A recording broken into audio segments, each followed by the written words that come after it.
बिस्मिल्लाहिर्रहमानिर्रहीम। अस्सलाम वालेकुम व्यूअर्स, आप सबको मैं अपने चैनल एवरीडे साइकोलॉजी में वेलकम करता हूं और आज फिर एक बड़े इम्पोर्टेंट टॉपिक के साथ आपके सामने पेश हूं मैं। वो है रिसर्च प्रपोजल राइटिंग। जो रिसर्च प्रपोजल है उसका कंप्लीट स्ट्रक्चर मैंने यहाँ पे डिस्कस किया है one by one with level along with the level of headings के एपीए के अकॉर्डिंगली उसको क्या क्या लेवल ऑफ मेन हेडिंग्स क्या होती हैं, सब हेडिंग्स क्या होती हैं, उनका क्या लेवल होता है, ये मैंने सारी डिस्कस की हैं। सबसे पहले हम बात करते हैं इंट्रोडक्शन की। अब कुछ लोग जो हैं ये पैटर्न पे डिपेंड करता है, कुछ यूनिवर्सिटीज में इस तरह भी है कि वो 5 चैप्टर्स बनाते हैं, पहला इंट्रोडक्शन, फिर लिटरेचर रिव्यू, फिर मेथड और फिर रिजल्ट्स और फिर डिस्कशन। लेकिन क्योंकि आपको पता है रिसर्च प्रपोजल में बेसिकली आप 2 चैप्टर्स जो हैं उनसे रिलेटेड इंफॉर्मेशन दे रहे होते हैं, एक इंट्रोडक्शन और एक मेथडोलॉजी से रिलेटेड कि वो कैसी होगी, और रिजल्ट्स में भी आप जस्ट ब्रीफ सा अपना प्रपोज एनालिसिस बताते हैं कि रिजल्ट्स में ये होगा, ये एनालिसिस आप एडमिनिस्टर करेंगे। अच्छा, अब बात करते हैं इंट्रोडक्शन की। सबसे पहले कि उसमें होता क्या है। एक इंट्रोडक्शन या इसको इंट्रोडक्शन प्लस लिटरेचर व्यू ले लें। एक तो आपको पता होना चाहिए research is always conducted on the boundary of the knowledge. Research जब आप कंडक्ट करते हैं तो आपको उससे पहले जितनी उससे काम हुआ है वो पता होना चाहिए, और अगर आपको नहीं पता तो समटाइम्स आप वो काम कर रहे हैं जो पहले हो चुका होता है, तो उसका कोई फ़ायदा नहीं होता करने का। तो इसलिए ये आपको पहले कंप्लीट इंफॉर्मेशन होनी चाहिए। अच्छा, फिर जब हम इंट्रोडक्शन लिखते हैं, अगर आपके वेरिएबल नए हैं, जैसे क्रोना एंजाइटी अब नया वेरिएबल है, या आप कहते हैं कि शेडनफ्रीड नया वेरिएबल है, कोई भी न्यू वेरिएबल, एफ्लुएंजा नया वेरिएबल है, जो साइंटिफिक कम्युनिटी के लिए नए वेरिएबल्स हैं, बहुत कॉमन नहीं है, तो आप उनको ब्रीफली डिस्क्राइब करें वेरिएबल्स को, और अगर वो यूनिक हैं तो उनको लाजमी डिस्क्राइब करें, और अगर नोन है, वेल नोन है, जैसे डिप्रेशन, एंजाइटी, स्ट्रेस, तो आप उनको कोई ज़रूरत नहीं है उनकी प्रॉपर डिस्क्रिप्शन, ब्रीफ डिस्क्रिप्शन देने की। और फिर उसमें बेसिकली हम इंट्रोडक्शन में उसका उसका सबसे पहले डेफिनेशंस लिखते हैं अपने वेरिएबल्स की, फिर थेरीज लिखते हैं, फिर उनकी डायमेंशंस हैं, अगर मल्टी डायमेंशनल कॉन्स्ट्रक्ट है, जैसे पेरेंटिंग स्टाइल्स हैं तो उसमें 3 स्टाइल्स हैं, पर्सनैलिटी टाइप्स हैं तो 5 हैं, उनकी डायमेंशंस लिखते हैं, थ्योरेटिकल वर्क उस पर क्या हुआ और उस पर डिफरेंट जो रिसर्चेज हुई हैं। फिर आप एक बात हमेशा याद रखें कि आप लिटरेचर रिव्यू में क्रिटिकल एनालिसिस करते हैं एग्जिस्टिंग स्टडीज़ का, प्रेफरेबली कि लास्ट 5 ईयर्स से आप करेंगे तो वो बात जो मैंने पहले कही कि बाउंड्री ऑफ नॉलेज पे होना चाहिए, वो जो पर्पज़ है वो एड्रेस हो जाएगा। फिर जब आप करते हैं तो ये कभी भी इंट्रोडक्शन डिस्क्रिप्टिव नहीं होता कि आप जस्ट उसको डिस्क्राइब कर देंगे। ये एनालिटिकल एबिलिटी आपकी शो करता है कि कितने इफेक्टिवली आप नॉलेज गैप्स आइडेंटिफाई करते हैं, कि कैसे कॉन्ट्रडिक्टरीज हैं फाइंडिंग, कि कहाँ पे रिसर्च जो है वो उसकी लिमिटेशंस हैं, आगे कंडक्ट नहीं की गई, वो प्रॉपर आप उसको आइडेंटिफाई करते हैं और हाईलाइट करते हैं। फिर आपको बताऊं कीवर्ड्स यूज करके आप डिफरेंट जो सर्च इंजन्स हैं, जैसे क्वेस्टिया है, एमरल्ड है, जेस्टर है, साइंस डायरेक्ट है, फाइंड आर्टिकल्स है, उन सब में कीवर्ड्स यूज करते हैं। जैसे डिसीजन मेकिंग कीवर्ड है, रैशनल डिसीजन मेकिंग कीवर्ड है, कीवर्ड से आप ब्राउजिंग करते हैं वर्ल्ड वाइड वेब से। फिर आपने जो जिस तरह आप अपने कंस्ट्रक्टिव स्टडीज को जो है उसको क्रिटिकली एनालाइज करते हैं, इस तरह सैंपल ऑफ इंटरेस्ट पे अगर आप जो आप काम करना चाहते हैं डिवोर्स वीमेन पे, तो पहले देखिए उन पे किस तरह का काम हुआ है, तो फिर उससे आपको पता चलेगा कि रिसर्च की पहले डायरेक्शंस क्या हैं और आप किस तरफ मूव करेंगे। फिर आपको जब रिसर्च को स्टडी करते हैं, आप देखें कौन सी चीज़ें सिमिलर हैं, कौन सी डिफरेंट हैं, आप क्या एडिशन करेंगे, जो नॉलेज है, एग्जिस्टिंग बॉडी ऑफ नॉलेज है, उसमें आपका क्या कंट्रीब्यूशन है।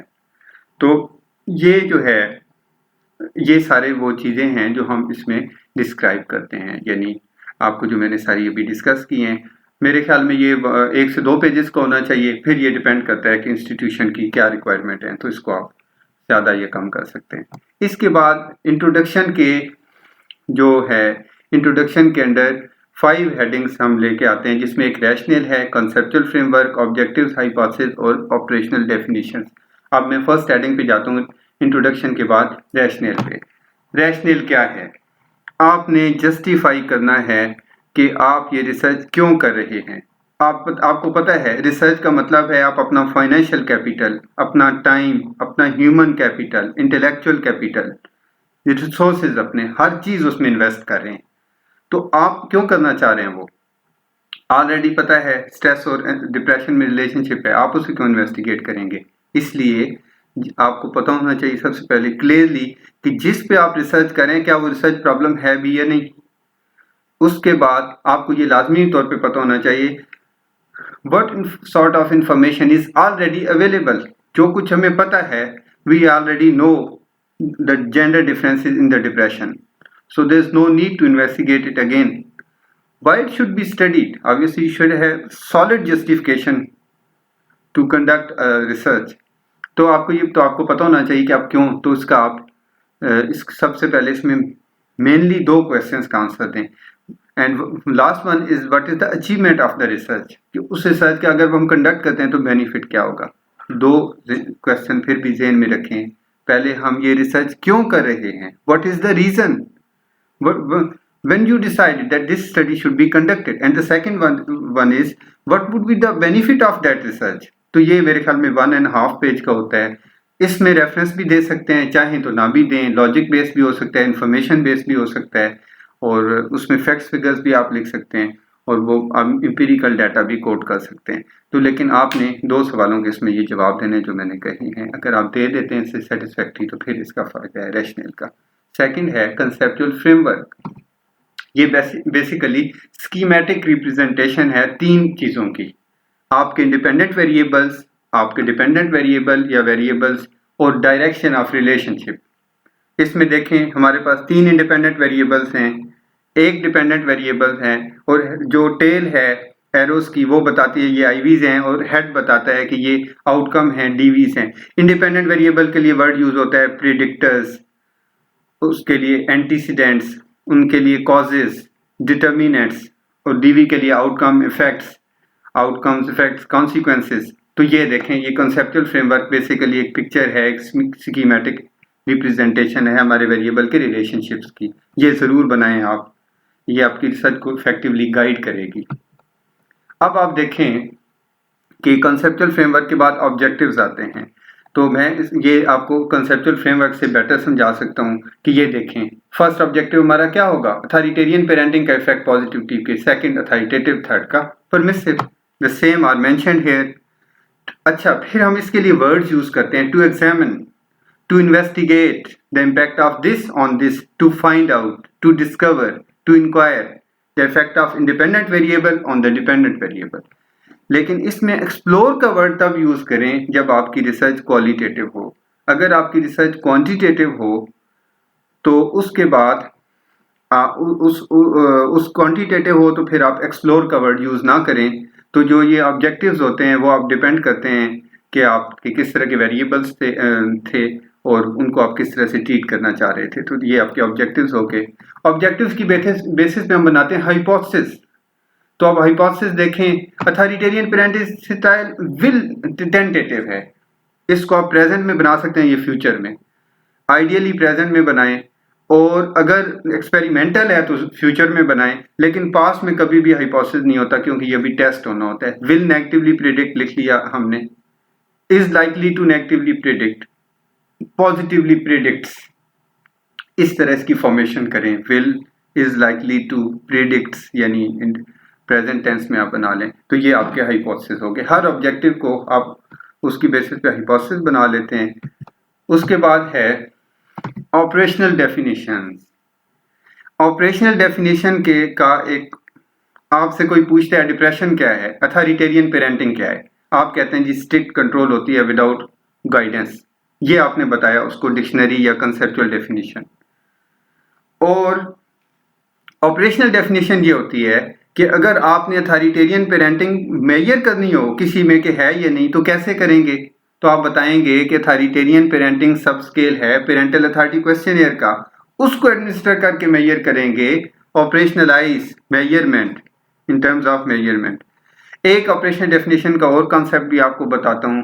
अगर आप जिसकी बेसिकली जो थ्योरी है जिसकी यूज करें, अगर उसने स्केल खुद ही कंस्ट्रक्ट की है तो उसकी कंसेप्चुअल डेफिनेशन भी ऑपरेशनल होगी, क्योंकि जैसे बास एंड एवोलियो ने फुल रेंज लीडरशिप थ्योरी दी है और उन्होंने स्केल भी कंस्ट्रक्ट किया है, तो उनकी जो कंसेप्चुअल डेफिनेशन है वो भी ऑपरेशनल है, क्योंकि उन्होंने उसी थ्योरी पे खुद ही स्केल कंस्ट्रक्ट कर लिया है। अदरवाइज आप कंसेप्चुअल डेफिनेशन ये होती है डिक्शनरी डेफिनेशन, जिसमें आप कंस्ट्रक्ट को डिस्क्राइब करते हैं। ऑपरेशनल में आप बताते हैं कि ये स्केल यूज होगा इसको मेजर करने के लिए। आइडियली मैं आपको सजेशन दूंगा कि आप दोनों इसमें मेंशन करें, पहले ऊपर कंसेप्चुअल दें कि ये मेरा कॉन्सेप्ट है, जैसे अथॉरिटेरियन पेरेंटिंग स्टाइल ये है, और नीचे उसके ऑपरेशनल दें और लिखें कि इसको मेजर ऐसे किया जाएगा। अच्छा, अब इसके बाद जितनी ऑपरेशनल डेफिनेशंस होंगी हर वेरिएबल की आप इंडिपेंडेंटली ऑपरेशनल डेफिनेशन मेंशन करेंगे। अब हम अपने दूसरे पार्ट की तरफ जाते हैं जो कि है हमारा मेथडोलॉजी। तो मेथड में हम बेसिकली 4 हेडिंग्स को स्टडी करेंगे, रिसर्च डिज़ाइन, सैंपल, इंस्ट्रूमेंट्स और प्रोसीजर। सबसे पहले रिसर्च डिज़ाइन। रिसर्च डिज़ाइन जो है आपके पास ऑप्शंस होते हैं सर्वे के, experimental, observational, exploratory, case study या मिक्स मेथड अप्रोच। आजकल ट्रायंगुलेशन पे काम हो रहा है, क्वालिटेटिव क्वांटिटेटिव को आप मिक्स कर सकते हैं, डिफरेंट थेरीज को, डिफरेंट सॉर्ट ऑफ डाटा को मिक्स कर सकते हैं, और एनी अदर कोई और अगर आपने किया, टॉप्सी स्टडी की है आपने, एपिडेमोलॉजिकल स्टडी की है, या कोई भी और तरह की रिसर्च किया आपने, तो वो भी आप इसमें कोई रिसर्च डिज़ाइन आपका तो आप मेंशन कर सकते हैं। Research design is related to the collection of information. फिर रिसर्च डिज़ाइन के बाद सैंपल है। सैंपल से रिलेटेड आपको ये इन्फॉर्मेशन पता होनी चाहिए, आपके सैंपल यानी पॉपुलेशन का नेम क्या था, सैंपल का नेम क्या था, विद जस्टिफिकेशन। आपने डॉल्फिन्स पे क्यों काम किया? आपने डॉल्फिन्स पे इसलिए काम किया कि पेरेंटिंग स्टाइल का ज़्यादा प्रोमिनेंट इम्पैक्ट सैंपल पे होता है, डॉल्फिन्स के सैंपल पे होता है। Second, sample size with justification, why you are collecting data from 300 students, you should know about it. इसको मैं डिस्कस करूंगा एंड पे सैंपल में। एज रेंज आप स्पेसिफिक लिखें, demographic differences, gender, residence, age, education, income, जो भी उससे रेलेवेंट है वो लिखें। अगर एम्प्लॉयज हैं तो जॉब एक्सपीरियंस होगा, उससे रिलेटेड चीज़ें होंगी। अगर वो अगर अपना स्टूडेंट्स हैं तो और होगा। तो हर एक के जो रेलेवेंट डेमोग्राफिक डिफरेंसेस हैं वो स्टडी करें। सैम्पलिंग टेक्निक आपने क्या मेंशन किया है, प्रोबेबिलिटी ली है, नॉन प्रोबेबिलिटी में से कोई ली है, मेंशन करें क्लियरली। इंक्लूडिंग क्राइटेरिया क्या था, जिनको आपने नहीं इंक्लूड किया उनको एक्सक्लूड क्यों किया, लोकेशन, सिटी नेम या इंस्टीट्यूशन जहाँ से आपने लिया। इसमें एक बात जो मैंने कही थी जिस पे बहुत डिबेट है, आपसे क्वेश्चन होता है कि आपने 300 का सैंपल क्यों लिया। अक्सर लोगों ने ये अपनी रेडीमेड एक अपना लिमिटेशन बनाई हुई है कि जी सैंपल साइज स्मॉल था तो ये रिप्रेजेंटेटिव नहीं था और जनरलाइज नहीं हो सकता। इस पे एक सिंगलटन था जिसने मेथड्स ऑफ सोशल रिसर्च लिखी, उसने बहुत अच्छी इस पे डिस्कशन की है कि सैंपल साइज किन बेसिस पे डिसाइड होना चाहिए। सबसे पहले है उसमें important factor nature of the population. आप अगर 100 स्टूडेंट्स ले रहे हैं, 100 टीचर्स ले रहे हैं, बहुत आसान है। अगर आप बहुत मुश्किल है। और अगर आप 300 स्टूडेंट्स ले रहे हैं, आसान है। अगर आप ट्रांसजेंडर में से 50 ले रहे हैं, बहुत मुश्किल है। और अगर आप हाउस होल्ड से डाटा कलेक्ट कर रहे हैं तो आप 500 से ले सकते हैं। तो आपका जो सैंपल होगा, आप इनकार्सिरेटेड जुवेनाइल से ले रहे हैं, आप क्रिमिनल से ले रहे हैं, तो बड़ा मैटर करेगा कि आप कितना डाटा लेते हैं, कितने लोगों से लेते हैं। तो ये बड़ी इंपॉर्टेंट बात है कि आपका नेचर ऑफ सैंपल पॉपुलेशन क्या थी। एक बात, टाइप ऑफ द स्टडी बहुत इंपॉर्टेंट है। कोई रिसर्च है जिसकी बेसिस पॉलिसी होनी है, कोई प्रोजेक्ट लॉन्च होना है, ये एक एकेडमिक रिसर्च है जो टाइम बाउंड है, ये इस पर बहुत डिपेंड करता है कि रिसर्च जो है कि उसका पर्पस क्या है, उसके क्या आउटकम आएंगे। और उसके बाद है रिक्वायरमेंट्स ऑफ एनालिसिस। बहुत इंपॉर्टेंट है कि आप जब आपका जब एनालिसिस करेंगे वो कितने पे रेग्रेशन है तो कितने का चाहिए। अगर आपने एक्सप्लोरेटरी फैक्टर एनालिसिस करना है तो कितनों का सैंपल चाहिए। ये सैम्पलिंग टेक्निक पे बहुत डिपेंड करता है। अगर आप कन्वीनियंट सैम्पलिंग कर रहे हैं, बड़ा डाटा कलेक्ट कर सकते हैं। अगर स्नोबॉल है तो आप स्मॉल डाटा कलेक्ट करेंगे। तो ये बेसिकली मेन फैक्टर। अच्छा, उसके बाद एक और important last one, time and resources. उसको भी तो ये सिंगलटन ने कहा है कि ये सारे फैक्टर्स आप एक ही टाइम में सेन मेरा कि इसके अलावा पावर एनालिसिस आप कर सकते हैं तो उससे भी पता चल सकता है कि सैंपल साइज क्या होना चाहिए। लेकिन सिंगलटन ने कहा ये सारे फैक्टर्स को इंक्लूड करके फिर आप एक अप्रोप्रिएट सैंपल साइज डिसाइड करें और लिमिटेशंस में मेंशन ना करें कि ये सैंपल साइज स्मॉल था, वो अप्रोप्रिएट होना चाहिए। सैंपल के बाद इंस्ट्रूमेंट्स हैं।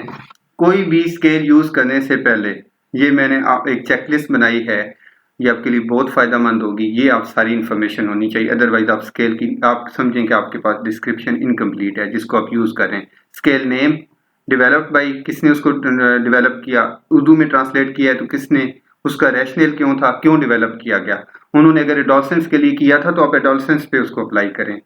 एज रेंज उन्होंने क्या मेंशन की, नंबर ऑफ आइटम्स कितने थे, नंबर ऑफ सब स्केल्स, आइटम्स फॉर्मेट क्या था, पॉजिटिव थे या रिवर्स कोडेड आइटम थे। रेटिंग स्केल क्या था, उसकी रेस्पॉन्स कैटेगरीज क्या थी, 5 पॉइंट था तो 5 कैटेगरीज को लिखें क्या थी। स्कोरिंग क्या है, लो हाई है या कट ऑफ स्कोर है। मिनिमम मैक्सिमम स्कोर्स क्या होंगे, रिलायबिलिटी, वैलिडिटी, उसके 2 सैंपल आइटम्स लिखें कि आइटम्स ऐसे थे। क्योंकि जब आप पब्लिश करवाते हैं तो साथ स्केल नहीं लगा हुआ होता, तो आप उसके आइटम्स लिखते हैं। परमिशन फ्रॉम ऑथर्स, अगर ये वैसे ऑप्शनल होती है क्योंकि जो वर्ल्ड वाइड वेब पे एक्सेसिबल होते हैं वो बेसिकली उसके लिए ज़रूरी नहीं होता कि आप परमिशन लें, लेकिन फिर भी ये आजकल एक ट्रेंड है तो लोग लेते हैं, तो आप उन्हें एक बार मेल ज़रूर करें अपनी सेफ साइट के लिए। फिर एक प्रोसीजर है कि आप हमेशा अपने इंस्टीट्यूट से अथॉरिटी लेटर लेते हैं, उसकी बेसिस पे आप डाटा कलेक्शन जो है वो 2 ऑप्शंस होते हैं। आप खुद भी डाटा कलेक्ट कर सकते हैं, अगर क्रॉस कल्चरल रिसर्च है तो आप की इन्फॉर्मेट से भी डाटा ले सकते हैं जो बेसिकली आपकी इस फील्ड में स्पेशलाइज्ड होते हैं, डिफरेंट जगहों पे डाटा कलेक्ट करते हैं। फिर रिटन परमिशन फ्रॉम इंस्टीट्यूशंस, ये लाजमी आपने याद रखना है, जब भी आप किसी इदारे से डाटा कलेक्ट करते हैं आप उसकी अथॉरिटी से लाजमी रिटन परमिशन लेते हैं उस अथॉरिटी लेटर पे, उन्हें इंट्रोडक्शन करवाते हैं स्टडी का। कॉन्फिडेंशियलिटी हमारा एक एथिकल प्रिंसिपल है, उसको इंश्योर करते हैं हम। इन्फॉर्म कंसेंट लेते हैं and we are taking written inform consent, और उसके बाद इंस्ट्रक्शंस देते हैं स्केल्स पे। फिर अगर वो कोई क्वेश्चंस करते हैं, क्वेरीज करते हैं तो उनको हम आंसर करते हैं पार्टिसिपेंट को, एंड वी पे आर थैंक्स। क्योंकि पाकिस्तान में सारी जो है वो पेड नहीं है रिसर्च, हम पे नहीं करते पार्टिसिपेंट को, तो ज़ाहिर है हम ग्रेटिट्यूड शो करते हैं। और फिर रिस्पांस रेट कैलकुलेट करते हैं कि अगर आपने 100 में से 70 रिटर्न हुए हैं तो आपको 70% रिस्पांस रेट था। इसमें आमतौर पे थर्ड जो पार्ट है रिजल्ट्स, उसमें हम बेसिकली रिजल्ट्स में सिर्फ पोस्ट एनालिसिस के रिलायबिलिटी के टेस्टिंग करेंगे, वैलिडिटी की, नॉर्मेलिटी की, और हाइपोथेसिस टेस्टिंग के लिए जो जो हमने different different statistical test apply कर रहे हैं, कोरिलेशन, रेग्रेशन, जो व्हाट्सएवर जो भी होंगे वो हम यहाँ पे मेंशन कर देते हैं, और उसके बाद हम इसमें रेफरेंसेस लिखते हैं रेफरेंस लिस्ट में। और मैंने यहाँ पे लिखा है information without reference is neither authentic nor scientific. और उम्मीद है ये आपको बहुत फ़ायदा हुआ होगा इसको देख के। अगर आपको ये पसंद आया हो तो आप इसको ज़रूर लाइक करें, शेयर करें, कमेंट करें, बेल आइकन को प्रेस करें, हमारे चैनल को सब्सक्राइब करें, और खुश रहें। Thank you so much.